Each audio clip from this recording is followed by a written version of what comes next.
अस्सलाम वालेकुम स्टूडेंट्स, एक नई टॉपिक के साथ आपके सामने दोबारा मौजूद हैं और मैं आपको बताती चलूँ we have already started chapter number 3 chemical bonding.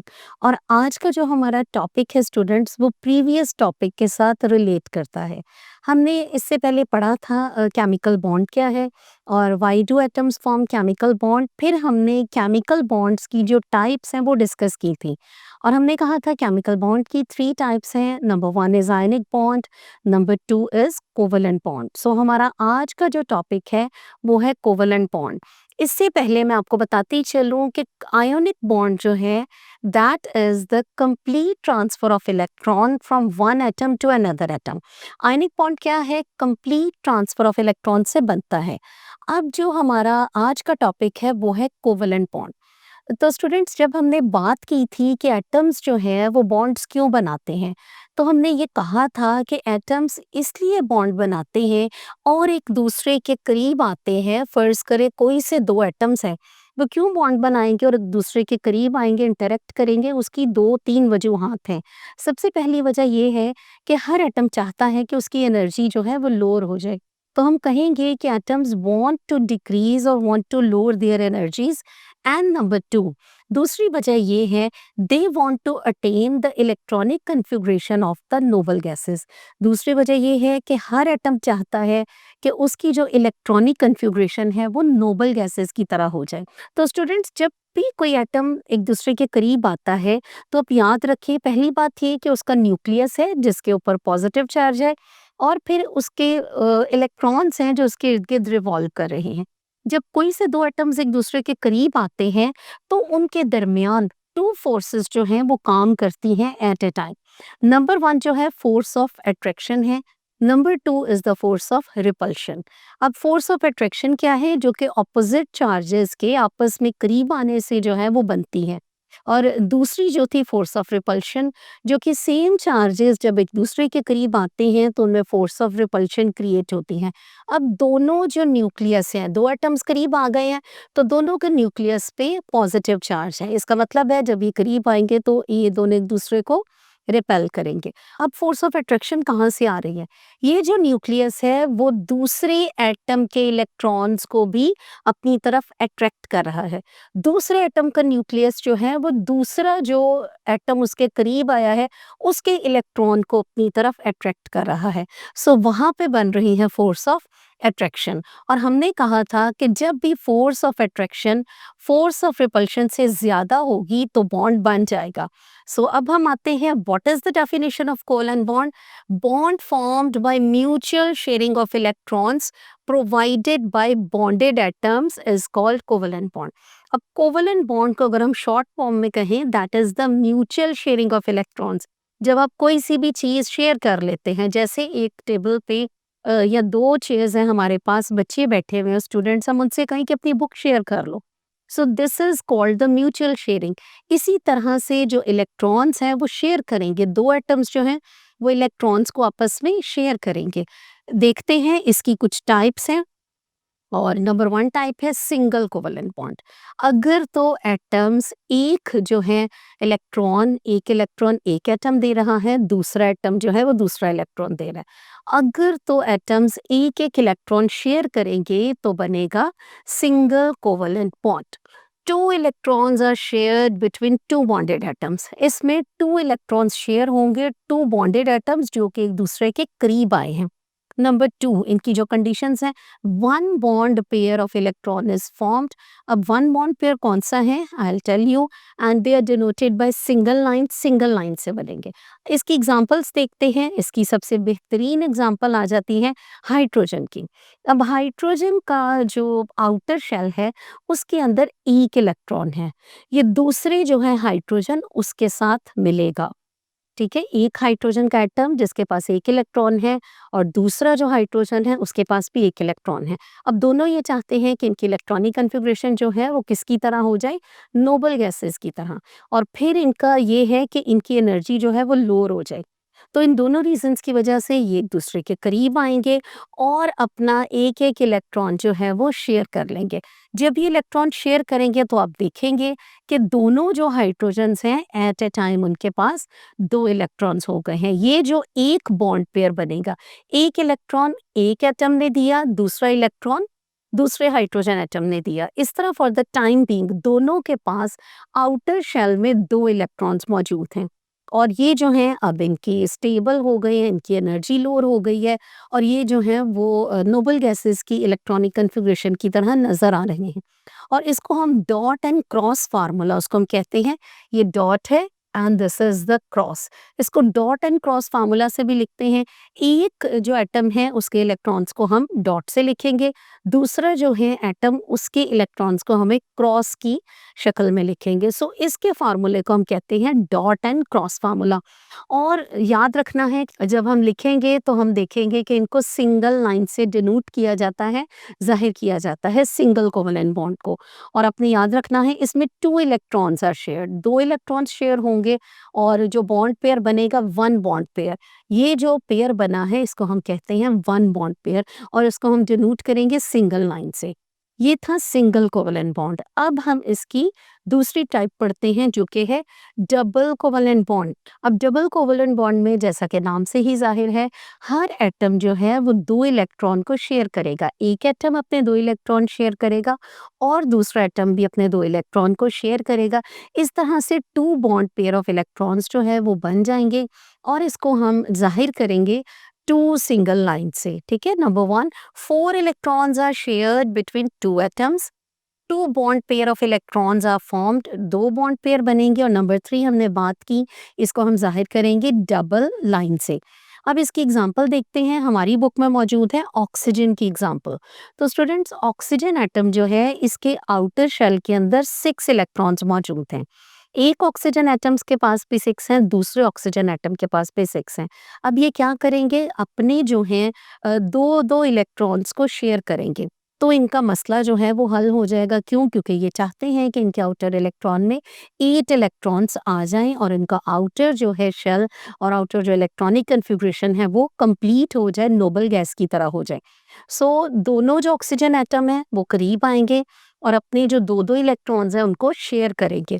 So 2 bond pair बन जाएंगे और एट ए टाइम एक ऑक्सीजन एटम के पास आउटर शेल में 8 इलेक्ट्रॉन्स आ जाएंगे। 1 2 3 4 5 6 7 8।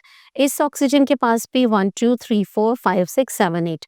अब जो शेयर्ड इलेक्ट्रॉन्स है वो एट ए टाइम स्टूडेंट्स दोनों ऑक्सीजन एटम के पास मौजूद रहेंगे, वो दोनों के साथ शेयर होंगे। और इसको डॉट एंड क्रॉस फार्मूला से भी आपने लिखना है, आपको आना चाहिए कि एक जो ऑक्सीजन एटम है उसके इलेक्ट्रॉन्स को हम क्रॉस से जाहिर करेंगे, दूसरे ऑक्सीजन एटम के इलेक्ट्रॉन्स को हम डॉट से लिखेंगे और जो शेयर्ड इलेक्ट्रॉन्स हैं उसको हम इस तरह से क्रॉस और डॉट से लिखेंगे। और इसको हम ऑक्सीजन डबल बॉन्ड ऑक्सीजन इस तरह से लिखेंगे। याद रखना है ऑक्सीजन का जो एटम है इसके दरमियान हमेशा जो है वो डबल कोवेलेंट बॉन्ड मौजूद है। ये था डबल कोवेलेंट बॉन्ड। अब हम थर्ड जो है टाइप की बात करेंगे कोवेलेंट बॉन्ड की, जो कि है ट्रिपल कोवेलेंट बॉन्ड। ट्रिपल का मतलब है कि अब हर जो एटम है वो 3-3 इलेक्ट्रॉन जो हैं वो शेयर करेगा। और इसकी जो एग्जांपल हमारी बुक में दी गई है वो है स्टूडेंट्स नाइट्रोजन का एटम। अब जो नाइट्रोजन है इसके आउटर शेल में 5 इलेक्ट्रॉन्स मौजूद हैं और इसको कितने और चाहिए अपना आउटर शेल कंप्लीट करने के लिए? 3 इलेक्ट्रॉन्स। फिर इसके आउटर में 8 इलेक्ट्रॉन्स पूरे हो जाएंगे और ये स्टेबल हो जाएगा। तो होता क्या है कि दोनों नाइट्रोजन एटम्स जो हैं वो अपने 3-3 इलेक्ट्रॉन्स को शेयर करते हैं। सो करीब आते हैं ये एक दूसरे के और अपने 3 इलेक्ट्रॉन्स जो है वो शेयर करते हैं।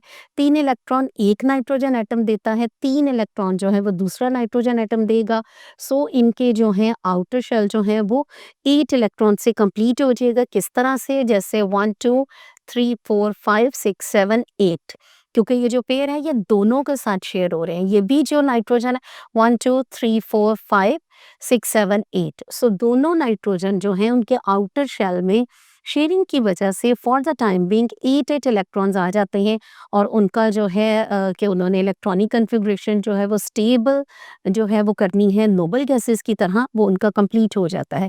इसको भी हम डॉट एंड क्रॉस से इस तरह लिखेंगे और नाइट्रोजन के दरमियान जो बॉन्डिंग है उसको हम ट्रिपल लाइन से ज़ाहिर करेंगे, ये हमने याद रखना है। सिंगल कोवेलेंट बॉन्ड को सिंगल लाइन से लिखते हैं, डबल कोवेलेंट बॉन्ड को डबल लाइन से और ट्रिपल कोवेलेंट बॉन्ड को हमेशा 3 लाइनों से ज़ाहिर करते हैं। और याद रखिएगा स्टूडेंट्स कि जब भी वैलेंस इलेक्ट्रॉन्स जो हैं वो करीब आते हैं तो हमेशा आउटर इलेक्ट्रॉन्स या वैलेंस शेल में मौजूद जो इलेक्ट्रॉन्स हैं वो बॉन्ड बनाने में और शेयरिंग करने में पार्टिसिपेट करते हैं, उसके अलावा नहीं।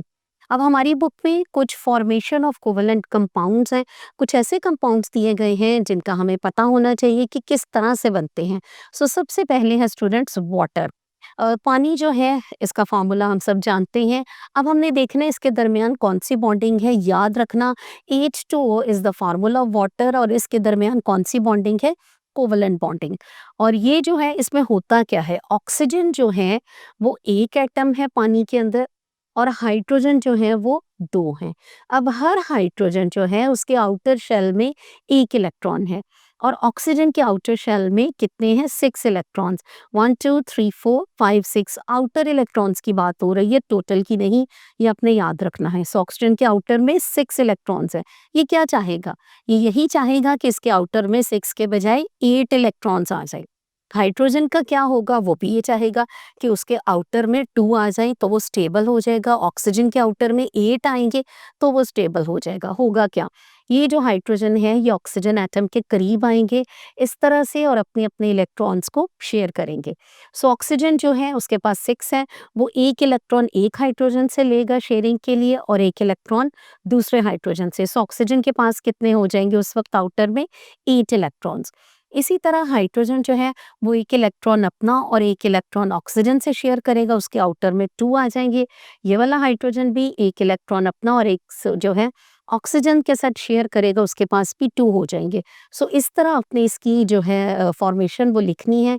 इसको हम इस तरह भी लिख सकते हैं, 1 ऑक्सीजन है, इसके पास 1 2 3 4 5 6 7 8 ये जो हैं बन जाएँगे, 2 हाइड्रोजन को लेंगे और ये थी फॉर्मेशन ऑफ वाटर मॉलिक्यूल जो कि आपने इस तरह ड्रॉ भी करनी है और इसको डॉट एंड क्रॉस से भी दिखाना है।